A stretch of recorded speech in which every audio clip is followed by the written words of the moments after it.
கார்த்திகை மாதம்னு சொன்னாலே நம்ம எல்லாருக்கும் ஞாபகத்துக்கு வர்றது அண்ணாமலையார் கோயில் தீபத் திருவிழா தான். அண்ணாமலையார் கோயில் தீபத் திருவிழானே நமக்கு ஞாபகம் வர்றது அந்த ஒரு நிமிஷம் வந்து போகிற அர்த்தநாரீஸ்வரர் அப்படிங்கிற அந்த கடவுள் தான்.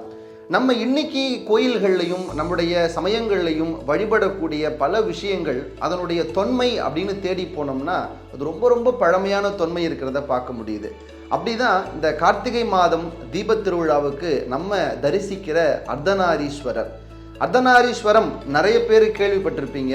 சிவபெருமானும் பார்வதியும் ஒன்று சேர்ந்து இடம் வளம் என்று இறைவன் தன்னுடைய பாகத்திலே ஒரு பகுதியை உமையம்மைக்கு கொடுத்ததனுடைய அற்புதமான ஒரு வடிவம் தான் இந்த அர்த்தநாரீஸ்வரர். இந்த சொல் எவ்வளவு பழமையானதா இருக்கும், இல்லை இந்த செய்தி எவ்வளவு பழமையானதா இருக்கும் அப்படின்னு நீங்க யோசிச்சிருக்கீங்களா? சிலப்பதிகாரத்தில் ரொம்ப அழகான ஒரு பாடலை சமண சமயத்தைச் சேர்ந்த இளங்கோவடிகள் பதிவு செய்கிறார். கங்கை முடிக்கணிந்த கண்ணுதலான் பாகத்து மங்கை என்று ஒரு வார்த்தையை பயன்படுத்துகிறார். இதில் ரொம்ப அற்புதமான செய்தி என்னன்னா, இறைவன் கங்கையை தலையிலே சூடியவன் நமக்கு தெரியும் தான். இறைவன் நெற்றியிலே நெற்றிக்கண்ணை வைத்திருப்பவர் அதுவும் தெரியும் தான். ஆனால் ரொம்ப ஆச்சரியமான ஒன்று, தன்னுடைய பாகத்தில் மங்கையை ஒருத்தியாய் வைத்திருக்கிறார் அப்படிங்கிற செய்தி.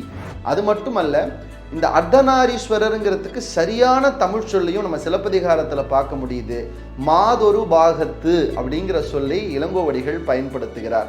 அப்போ மாதொரு பாகன் என்றால் மாதுவை ஒரு பாகத்தில் வைத்தவன் என்கிற இந்த அற்புதமான சொல் அர்த்தநாரீஸ்வரர் அப்படிங்கிற சொல்லுக்கு ரொம்ப அழகான ஒரு மொழியாக நம்ம பார்க்க முடிகிறது.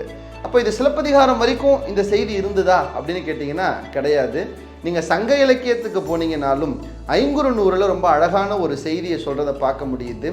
நீல மேனி வாலிழை பாகத்து அப்படிங்கிற ஒரு வார்த்தையில் நீலமேனியை கொண்ட உமையம்மையை ஒரு பாகத்திலே கொண்ட இறைவன் என்கிற செய்தியை பார்க்கும்போதும் இந்த அர்த்தநாரீஸ்வரர் என்கிற இந்த சொல், இதற்கு பின்னால் இருக்கிற இந்த வரலாறு நம்முடைய தமிழ் மண்ணிலே சங்ககாலம் தொட்டு இன்றைக்கு வரைக்கும் தொடர்ந்து கொண்டிருக்கிற ஒரு அற்புதமான செய்தியாக இதை பார்க்க முடிகிறது.